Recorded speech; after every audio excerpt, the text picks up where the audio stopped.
Father Ssekabira Deus Dediti yakwatibwa wiiki namba talabika tetumanyire baamutwala tuusa omulanga gwaffe eri buli yenna ab'ebitongole by'okwerinda gavumenti paalamenti bannange mwenna bava naddala mu Buganda. Father Ssekabira Deus Dediti yakwatibwa wiiki namba talabika tetumanyire baamutwala bannange tusaba mumuleete oli alina Father Ssekabira free Father Ssekabira Deus twagala Father waffe tulina kintu kirala kye twegomba tuli wano ku lw'abakristo abalala abasirisa abakyasirise wansi eyo n'abavubuka babadde akulembera. Amawulire g'okubuzibwawo kwa Father Ssekabira ow'e Masaka galeese entiisa y'amaanyi ne galeeta ekiyongobero ky'ekika ekyawaggulu ate era mukadde ke kamu wamu n'okwekubagiza abandi ne batandika okuba nga bafuna ebibuuzo ku mutima wamu ne ku mwoyo nga beebuuza ki ekyandiba nga kyabagudde abasajja abawanvu n'abampi okuleka abantu abasigadde ne basitukira mu Father omulambirira ne bamwetikka ne bamubuzaawo olunaku olutali lumu bbiri zokka wabula ennaku eziwerera ddala nga takubikako kya mulubaale. Olunaku lw'eggulo oba olunaku lumu lwe tukubye amabega Dayosisi ya Masaka yavuddeyo newandiika ekiwandiiko ekijjudde nga kino kyateereddwako omukono Bishop Jumba owa Masaka Diocese eyabadde annyonnyola embeera eyaliwo nga bakwata n'okuba nti babuzaawo Father Deus Ssekabira era nga yannyonnyodde bw'ati bagamba nti the kidnap of Reverend Father Deus Ssekabira by men in Uganda Army uniform. Abadayosisi y'e Masaka babadde bakakasa ebitundu 10 ku kinne waakyo nti Reverend Father Deus Ssekabira mu kubuzibwawo kwe teyabuzibwawo bantu just ba bulijjo wabula babadde nga bakinoganya n'okukisimbako amannyo nti abasajja abaali banonyoono mu mazima ga Katonda mu ggulu baali basajja b'amagye era nti baali babagalidde ddala ebyambalo ebyekinnamagye. Kati oluvannyuma lwa bino byonna nga church e Masaka bavuddeyo ne balambika mu butuufu bwakyo nti Reverend Father yali awambiddwa. Poliisi olunaku lw'eggulo Ssanenge ennaku z'omwezi 14 yavuddeyo ne yeesambajja ne yeewakana ne ssekwewakana yonna nagamba nti ate ffe abasirikale ffe abapoliisi mutandika mutya okutujwetekako ebigambo ye mwagala tukubya migga eri Katonda nti ffe twawambye Father nedda mulimba. So Uganda Police yawandiise ekiwandiiko ekyabadde kigamba nti the Uganda Police Force has noted social media reports alleging the abduction of Reverend Father Deus Ssekabira. We are currently verifying these claims and will provide an update once sufficient information about the Reverend Father is obtained. Kati poliisi bwe yalabye nga Dayosisi y'e Masaka evuddeyo n'erambika ku butya Father Deus Ssekabira engeri gye yabadde awambiddwamu abasajja abakwata mundu ate nga yabadde kakasa bukakasa nga yo Dayosisi nti babadde bannamagye, poliisi yavuddeyo n'egamba nti ewaayi ebyo bye mwogerako ffe tubiraba ku mitimbagano. Reverend Father Ssekabira Deus tetunnaba kubanga tumulabako naye katunaffe nga poliisi katunoonyereze. Poliisi wakati ng'ekyakola okunoonyereza amagye g'eggwanga Uganda tebaalinze poliisi kubanga ekola kunoonyereza ne bavaayo ne bagigamba nti poliisi temutawaana oyo Father ffe tumulina ali mu mikono gyaffe. Mu kiwandiiko ekyafulumiziddwa era nekiteekebwako omukono Acting Director Defense Public Information omukulu Chris Magezi Kano, kiwandiiko kino kyabadde kinnyonnyola bulungi embeera eyabaddewo era n'okuba nti bakkakanya emitima gy'Abannayuganda abamu ababadde batidde nga balowooza nti oba wandibanga Father yalusuddemu akaba oba nti avudde mu bulamu obw'ensi eno, wabula ate oluvannyuma lw'okuba nti Bannayuganda bafunamuko okukkakana okw'ekiseera emitima gyatandise okuba nga gibatunduga ng'eyabuuliro ow'olugambo olw'ensonga. Bagambye nti ongoing criminal investigations against Reverend Father Deus Ssekabira, abamagye nga bagamba nti Father baamukutte kati bali mu kumunoonyerezaako ku lw'emisango oba kyoyinza okuyita criminal investigations nti bali mu kumunoonyerezaako ku lw'obumenyi bw'amateeka oba emisango gye yakola era nga bagamba nti essaawa yonna bakumuleeta awera ennembe n'emisango. Reverend Father Ssekabira kati olunaku olwaleero ng'ennaku z'omwezi 15 Desemba zibadde essaawa 5:47 awo omukulu omwogezi ku lwa poliisi SCP Kituuma Rusoke nannyonnyola n'agamba nti newankubadde ejjo ku Sande babadde babagambye nti tebamanyi wali Reverend Father Deusdedit Ssekabira, amazima gali nti ekituufu bamanyi bulungi nnyo nnyini ddala nti Father yakwatibwa ne sekukwatibwa yenna. Era omukulu Kituuma Rusoke ku lwa poliisi agambye nti UPDF engeri gyeri nti yabafulumiriza ekiwandiiko ne bannyonnyola n'okubannyonnyola ku ngeri gye yamukutemu nabwe ekityo yo poliisi ebeeguvuddemu engalo ezinaabye negamba nti kati obaba nga amagye googedde katade ffe poliisi tuba tubagamba bugambi nti mugendere ku kyamagye kye gaabagambye nti Reverend Father yes ab'amagye bamulina. Bobi Wine okuwulira bino byonna kwe kuvaayo n'akuuta ebbaluwa mu bukambo bw'ekika ekyawaggulu ng'ayanukula poliisi oluvannyuma lw'okuba nti yasoose kubanga evaayo ne yeewakana okubanga erina Reverend Father Deusdedit Ssekabira era poliisi nga yabadde ebyesambagiza mu kusooka. Bobi Wine agamba nti Ward Museveni has turned Uganda in two. Police earlier said they don't know the whereabouts of Reverend Father Deusdedit Ssekabira, only for the military to come out confirming they have him under their custody. The military has no place detaining civilians. No wonder. A few days ago, they stated that they have no places of detention, that all those they arrest are handed over to police, which is a ridiculous lie. This after our Kenyan brothers confirmed they were being held incommunicado at Kasenyi military barracks. Most of our supporters who are abducted end up at Mpuuga, Kasenyi, and the several safe houses operated by the military. Our push for freedom gets even more urgent. Bobi n'agamba nti kale kyewuunyisa nnyo ddala eggwanga lino lifuuliddwa ki? Poliisi yasoose kuvaayo ne tugamba temanyi Reverend Father Deusdedit Ssekabira gy'ali. Ate oluvannyuma military yeevuddeyo ne tugamba nti bamulina. Bobi n'agamba nti military eyo gye mulaba yavaayo n'egamba terina bifo weekwatira abantu. Era military n'egamba nti buli muntu gwekwata emwetika n'emuteeka mu mikono gyaki? Gya poliisi. Bobi n'agamba nti bano abasajja balimba. Kino Bobi mu luzungu yakiyise a ridiculous lie. N'agamba nti ye Bobi yeesigama kubanga baganda be Abannakenya mubajjukira bulungi ababiri abo abaali bakwatiddwa nti bakinnyonnyola bulungi nti baali bakwatiddwa ne bateekebwa mu Kasenyi military barracks. Era Bobi Wine agamba nti abamu ku bawagizi ba NUP bakwatibwa ne sekukwatibwa yenna, abamu ne batwalibwa e Mpuuga, abamu Kasenyi wamu ne zi safe house ez'enjawulo. Era Bobi Wine agamba nti okutakabana okufuna obwetwaze oba okufuna emirembe mu ggwanga lino kwongera okulaga nti kwetaagisibwa nnyo era tewakyali kulinda yadde akadde. Tuba tuli awo Oweekitiibwa Mpuuga engeri gye kiri nti abantu bakiikirira be Masaka ate nga omusumba oba Reverend Father Deusdedit Ssekabira yakwatiddwa asibukira ddala Masaka avuddeyo n'akangula eddoboozi n'agamba nti kino nedda tetujja kukikkiriza. Bwe kibanga mumanyi nti alina omusango gwe yakoze kubanga muntu, ekisooka mulina obuvunaanyizibwa okutegeeza omwepisikoopi wa Masaka kubanga ye mukama we. Ekyokubiri, mulina obuvunaanyizibwa okutegeeza eggwanga kubanga oyo si muntu waki wa bulijjo. Ebikolwa eby'okubuzaawo abantu bwe kibanga Mpuuga zizza omusango mumuyita ku poliisi. Ate etteeka ly'eggwanga ligamba babbaka wa paalamenti osobola okutegeeza sipiika. Muno namutira omusaaseredoti tumutegeezeza mu episikoopi. Bw'aba yazizza omusango lwaki temugenda ne mutegeeza eggwanga? Ekibuzaawo bantu ate wano e Masaka myaka gy'ensano esinga okuzaalibwa ku mulebe gwa Amini babuzaawo Munsenyere Mukasa.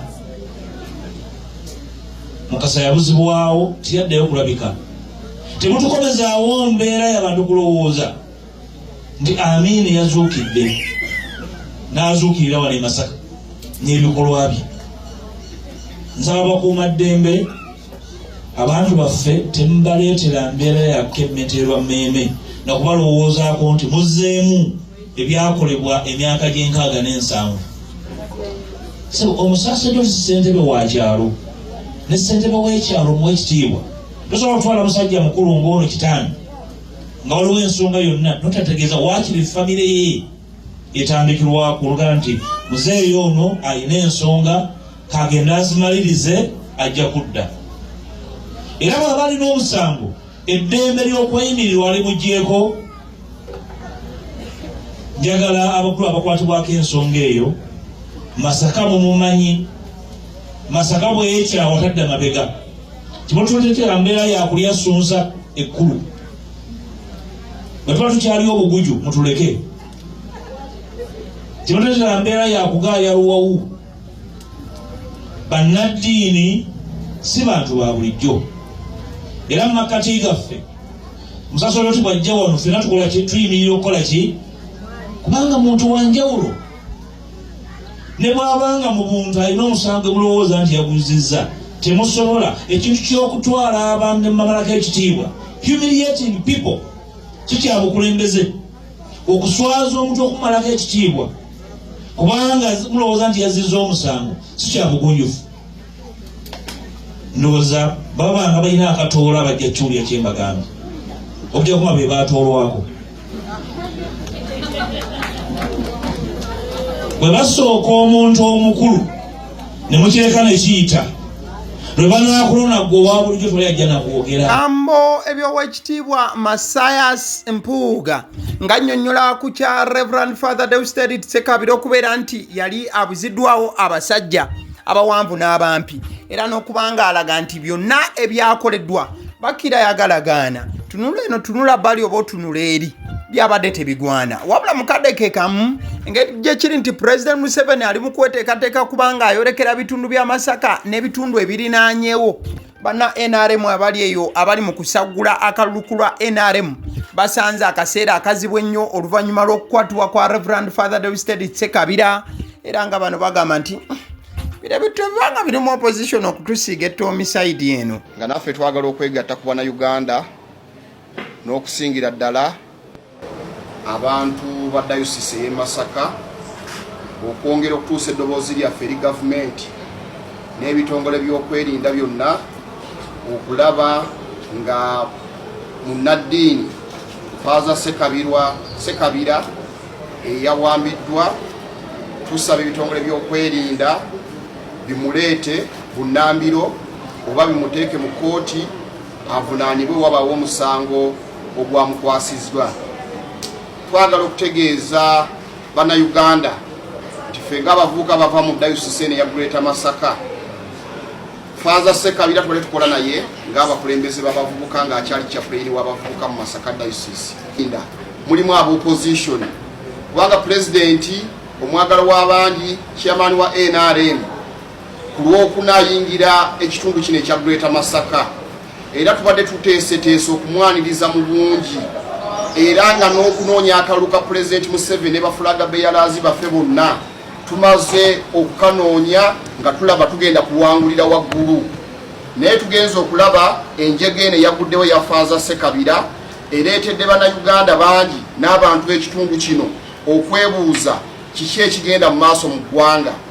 Pulezidenti yagenda mu nsiko okulwanirira n'okugyawo ebikolwa nga bino ebyaliwo ku mirembe gy'aba Idi Amin n'egy'Obote ne tulaba mu ligimu eno ate bigenda bikomawo ebyokuwamba ensonga za Father Deusdedit Ssekabira mazima zasitudde abawanvu n'abampi bannabyabufuzi okuva mu buli langi okulaba nti babanja n'okusaba omukulu alabikeko mu bwangu oba aleetebwe abo bonna abamulina. Mukadde kamu olunaku olw'eggulo mu mmisa eyasomeddwa tufuna okunnyonnyoka butereevu ku biki ebyaliwo nga Reverend Father omukulu Deusdedit Ssekabira akwatibwa na biki ebikyakoleddwako essaawa zino abakyaki. Ofisi ya Bishopu eri abakristu mwenna ab'Essaza y'e Masaka ate n'abantu abalala bonna ab'omutima omulungi ng'ensonga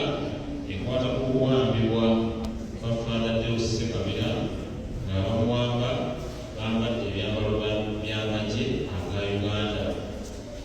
Father Ssekabira musaaseredooti w'Essaza y'e Masaka akolera mu paalishi y'e Rumangi ku Bizinga Rumangi nga omuyambi w'abaana mukulu yawambibwa abasajja abaali bambadde ebyambalo by'amagye ga Uganda nga balina droni kabaka kamotoka ka kamunye.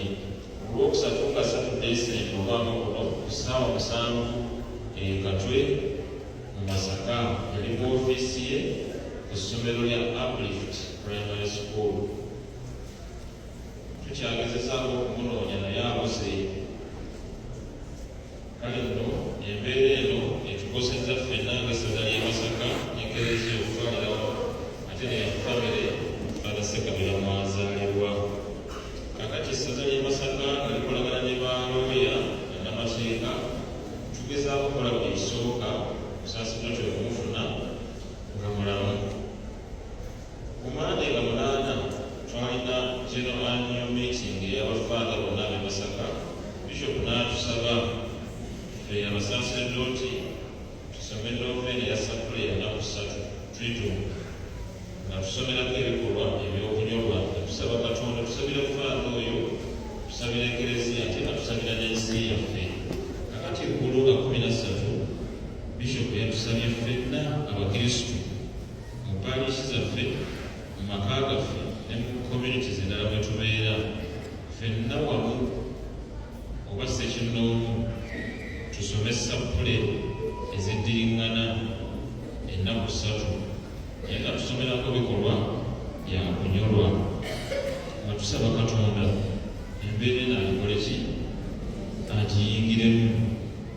Kati Bishop n'amaliriza nga nti obubaka buno bubawadde nga nsinziiramu kathedro eyanyaffe Bikira Maria anyoleddwa ey'ekituufu nga mu kathedro eno yembi yennyini Bishop yabadde Father Clement Mukasa mweyawambibwa mu 1976 nga n'okutuusa kati taddamu kudula kwako oba gyali akyali mulamu oba baamuta oba ki tewali akolaki tewali amanyi.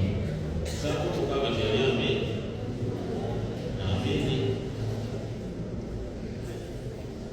Bishop n'amaliriza ng'asaba yaffe Bikira Maria anoleddwa atusabire. Bannayisoma mugitegeke Father yakolaki Father yawambibwa nga bamuwamba bamagye tewali amanyi gye bamutwala n'ensonga tezinnaba kwekakasibwa. So kakati embeera eyo tusabiddwa okugisabira ffenna maka gaffe. Ebintu si bya ssanyu n'akamu oluvannyuma lw'okubanga ab'obuyinza baavuddeyo ne bannyonnyola nti Reverend ffe tumulina. Ebibuuzo bikyali bingi ku nkwatibwa ya Reverend ono na lwaki abamu beebuuza nti lwaki ddala okusinziira ku constitution omuntu bw'akwatibwa mu ssaawa 48 alina okuba ng'aleeteddwa mu kkooti. Wabula oluvannyuma lw'okuba nti nno akwatibwa ne wayita ennaku eziwerera ddala kyatutte Bishop Severus Jumba okuba ng'avaayo n'awandiika ebbaluwa n'okunnyonnyola nti omukulu yali akwatiddwa era ne basaba mu bwangu okulaba nti ayimbulwa. Kino kye kyaleetedde poliisi wamu n'amagye okubeera nti bakola communication, wabula kavuna obutaba ekyo kyandiba nti akadde bangi basuubira nti kandi eyongeredde ddala. Otubaawo awo waliwo famire eri mu maziga ag'ekika ekyawaggulu maama wamu n'ab'eŋŋanda bali mu kulira okw'ekika ekyawaggulu oluvannyuma olw'omwana omuto omulenzi eyabuziddwawo omuvubuka omu ateeberezebwa. Kino ekifaananyi kye mulaba wano kyakosa ku TikTok akina ku TikTok exactly wekitinafe wetwakijje ku TikTok asitula n'omwana gwajuza ku TikTok amwena mu kuzina mu kutuula akula naye ebintu ebingi ku TikTok wetwalabidde ebintu bino bana ensaba mutuyambe ab'oku TikTok chicken mpulya 1 kg kasiko munyambi muvunye ku mwana wange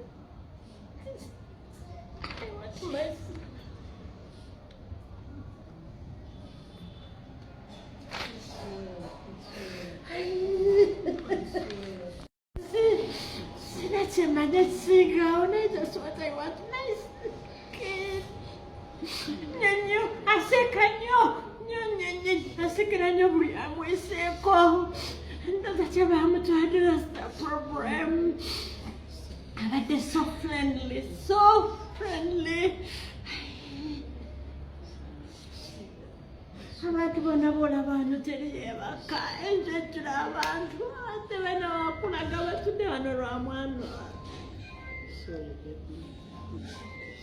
ziga ge gakyakulukuta ku matama ag'abazadde ab'omwana omulenzi yono. Omwana omulenzi omuto ayogerebwako yono gw'olaba wano ku screen, era kisuubirizibwa nti omuvubuka oyo gw'omulaba ali naye mu katambi ye yamubuzaawo.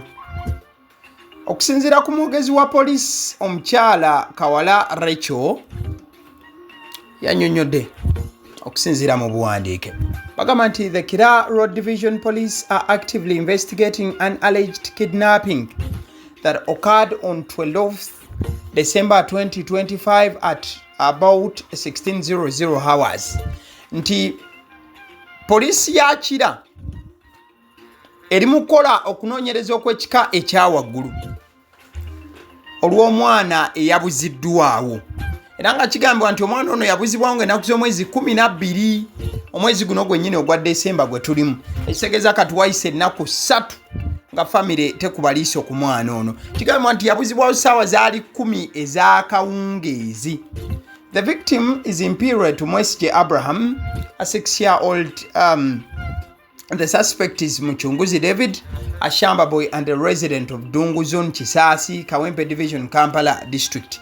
Kigambibwa nti omwana yabuziddwawo ye Imperial to Mwesige Abraham emyaka 46 gyokka bwegiti, era nga bagamba asuubirizibwa okubanga ye yakoze kino ye mwana omulenzi oyo amanyiddwa nga Muchunguzi David, ono nga Shamba boy oba gwe wandiise omuyambiko ow'emirimu gy'awaka. Kale tusabira famire yenna asobodde okubaako kyosobola bataase oba bwe ku information ekwata ku mwana oyo. Kale ebifaananyi byolaba nno byebembeera ebaddewo olunaku olwaleero ng'ennaku z'omwezi 15 Desemba 2025 wali ebulange Mengo. Omusajja omukulembeze wa the National Unity Platform Robert Kyagulanyi Sentamu, omusajja omuzira mbogo awubyeko nedda akiise embuga olunaku olwaleero. Yes, akiise embuga olunaku olwaleero era nga kabadde kaseera kanjawulo wakati we ne Katikkiro. Njagala nsooke nkulageko moments ez'enjawulo mu butambi zenyinza okuba nga saakulaze ku vidiyo eyo evuddeko, then oluvannyuma tujja kubanga tuwolekera okuteekateeka okugamba nti vidiyo eno tugituuse ku mpemba wemba yaayo. Akabadde kaseera kanjawulo nnyo nnyini ddala nga bosobola okubanga obalaba basikasikaganyekokko mu mikono era ne bafuna akaseera ak'enjawulo. Bannamawulire babagambye kahaaga ako tukeetaaga tusooke tufune ka moment kano.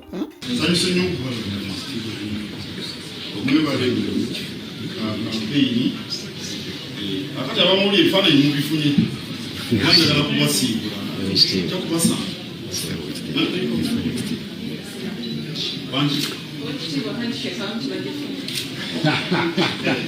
ebadde muno n'akafuba kati akafuba gana akafuna akusabuwaza ekirungi okulaba anti omulaba baleke mwami ntege bali babuganda baleke ebifaananyi mubifunye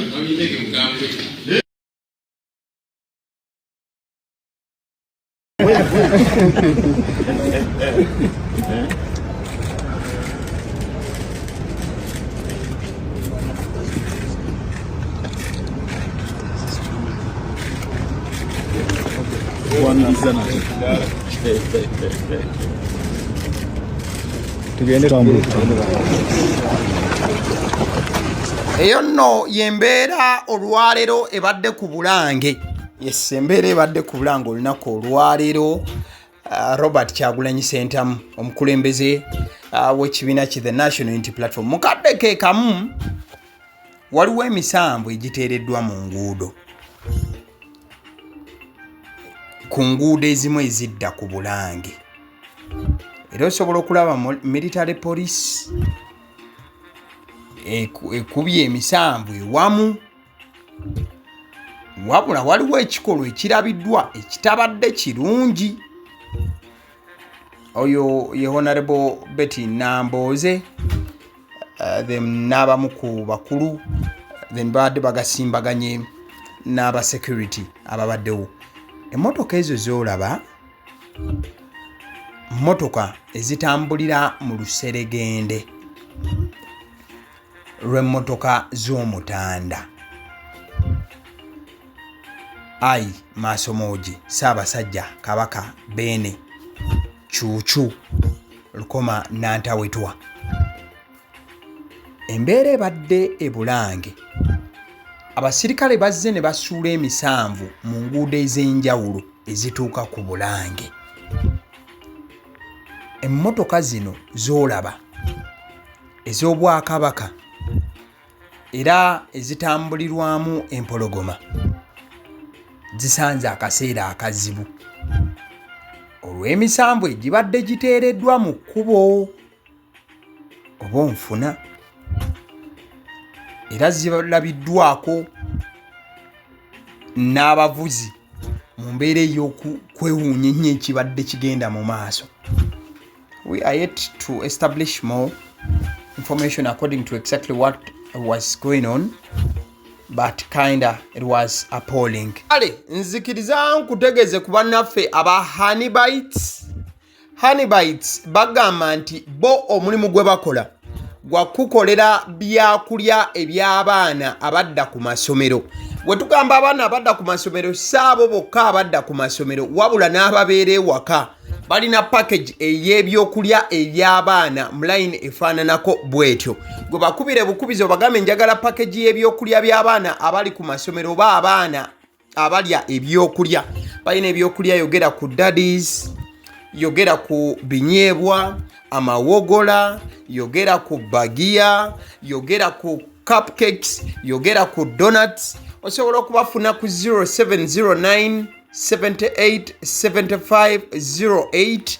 Ate era mukadde ke kamu bw'oba oyagala ku pizza size yonna era namba y'emu. Ate era mukadde ke kamu bakola ne cake eza buli mukolo, babayita aba Honeybites. Njagala n'okutegeeza ku bannaffe aba Alson Painters UG, bano basiizi ba langi era nga balina obukugu mu kusiiga langi era bamanyi ne langi ki egenda ku kizimbe kyo era mu ruumu ki.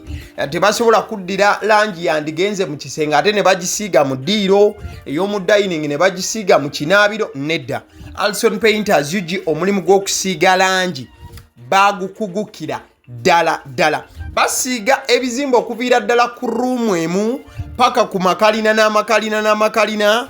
Gwe bakubira ebukubizo bagambe nti Alson Painters UG namaliriza okuzimba ekizimbe kyange. In fact ne bw'oba olina ekizimbe nga kikadde nga olaba langi yaakyo efaanana si bulungi, Alson Painters UG bazze kugonjoola ensonga eno. Bakubire ku 0705 193636 be bannaffe aba Alson Painters UG. Aba Sedi Omusunsuzi ly'erinnya eryange yenze aba Sedi Omusunsuzi. Yenze atuula emabega w'omuzindaalo buli lunaku era ly'eddoboozi ly'owuliriza ku mukutu guno aba Sedi Omusunsuzi ly'eddoboozi eryo era ng'omukutu kwoli gwe guno ogwagaliwo. Nagamba nti information yonna gy'olaba ku channel eno tetugattamu kintu kyonna ate tewali kye tutoolamu. Information nga bw'eba eyingiddewo ffe bwe tugikwata ne tugikuwa. Kati gwe omulabi n'osalawo ki ekyokukozesa information eyo. Kati kyogenda okukola mukwano gwange bw'oba omaliriza okulaba vidiyo eno, likinga commentinga kikyolowooza mukadde ke kamu subscribinga boba nga omukutu guno oli mupya ate era mukadde ke kamu sharingira mikwano gyo girabe vidiyo eno ate ne videos endala ku mukutu guno agaliwo YouTube channel mwebale kutulaba.